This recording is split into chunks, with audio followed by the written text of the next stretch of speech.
ఉన్నాం. పశ్చిమ గోదావరి జిల్లా తాడేపల్లిగూడెం మండలం కొంచెన్నపల్లి జాతీయ రహదారికి ఆనుకొని ఇటీవల చేపట్టిన కల్వరి టెంపుల్ నిర్మాణం వ్యవహారంలో తీవ్ర విమర్శలు వెల్లువెత్తున్నాయి. అనుమతులు ఒకటైతే నిర్మాణం మరోలో జరిగిందా అనే అనుమానాలు ఇప్పుడు తీవ్ర చర్చకు దారితీస్తున్నాయి. కమ్యూనిటీ హాల్ పేరుతో నిర్మాణం చేపట్టి తర్వాత వినియోగం పూర్తిగా మార్చేశారనే సంచలన ఆరోపణలు వెల్లువెత్తున్నాయి. Fire safety, parking, emergency exit నిబంధనలు పూర్తిగా పక్కన పెట్టి ఎటువంటి అనుమతులు లేకుండా నిర్మాణం చేపట్టారంటూ స్థానికులు తీవ్ర ఆగ్రహం వ్యక్తం చేస్తున్నారు. అధికారులు కళ్లు మూయించిన ఆ ప్రభావశీలులు ఎవరు అంటూ సోషల్ మీడియాలో పలువురు మండిపడుతున్నారు. భారీ హాల్ నిర్మాణానికి ట్రాఫిక్, భద్రతా, ప్రజారక్షణ అనుమతులు నిజంగా ఉన్నాయా లేవా అనే వ్యవహారం తేలాల్సింది. రాజకీయ అండతోనే అన్ని నిబంధనలు తొంగలు తొక్కారనే విమర్శలు గుప్పమంటున్నాయి.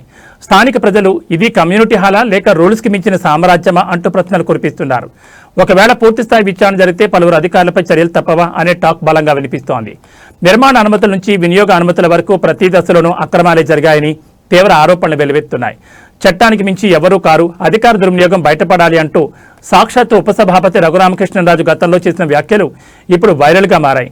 నిబంధనలు ఉల్లంఘించిన వారిపై కఠిన చర్యలు తప్పవు అన్న రఘురామ వ్యాఖ్యలు ఈ వ్యవహారానికి కొత్త ట్విస్ట్ ఇవ్వనున్నట్లుగా తెలుస్తోంది. అధికార వ్యవస్థను ప్రభావితం చేసే వారిపై ప్రజల్లో తీవ్ర ఆగ్రహం పెరుగుతోందన్న రఘురామ వ్యాఖ్యలు చర్చనీయాంశమయ్యాయి.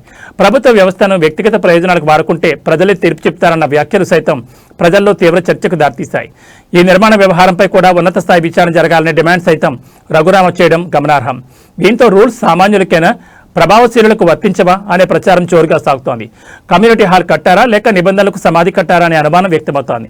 ఫైళ్లలో ఒక ప్లాన్, గ్రౌండ్లో మరో ప్లాన్, ఇదేనా పారదర్శకత అనే విమర్శలు వినిపిస్తున్నాయి. అనుమతుల ముసుగులో అక్రమాల అట్టహాసమా అనే ప్రశ్నలు సైతం తలెత్తున్నాయి.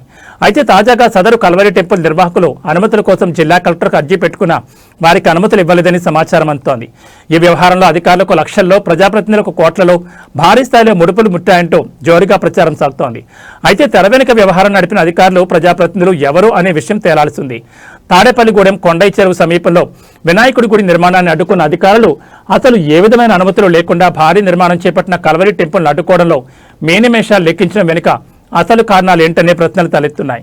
గళం వినిపించిన ఉపసభాపతి రఘురామ, ప్రజాప్రతినిధులు, ఉన్నతాధికారులు ఈ వ్యవహారంలో లోతైన విచారణ జరిపి కల్వరి టెంపుల్ వ్యవహారం నిగ్గు తేల్చాలని ప్రజలు, ప్రజా సంఘాలు డిమాండ్ చేస్తున్నాయి.